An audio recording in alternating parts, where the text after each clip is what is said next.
এই ভিডিওটা দেখো, আগে দেখার পর বলবে এটা কাদের ফল্ট। রাস্তাঘাটে যে কীরকম পাগল ছাগল লোক গাড়ি নিয়ে বেরোয়, এই ভিডিও না দেখলে বুঝবে না।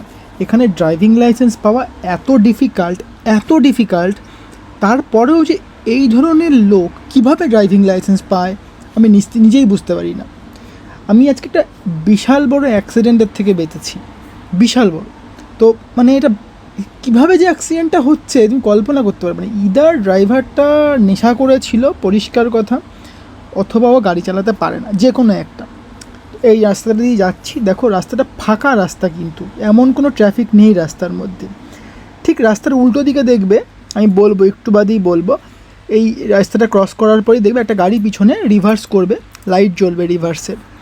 এই দেখো দূরে এই যে গাড়িটা লাইট জ্বলছে, এটা রিভার্স করলো গাড়িটা, দেখো রিভার্স করছে স্লো মোশনে দিচ্ছি করে, এইবার দেখো হট করে আমার লেনে ঢুকিয়ে দিল গাড়িটা, দেখো হট করে ঢুকিয়ে দিল। আর আমার স্পিড তখন প্রচুর, কীভাবে ব্রেক করবো আমি?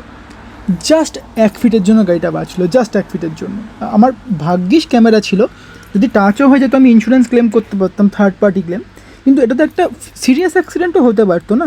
এটা যে কী কারণে রাস্তায় বেরোয় আমি স্টিল বুঝতে পারি না।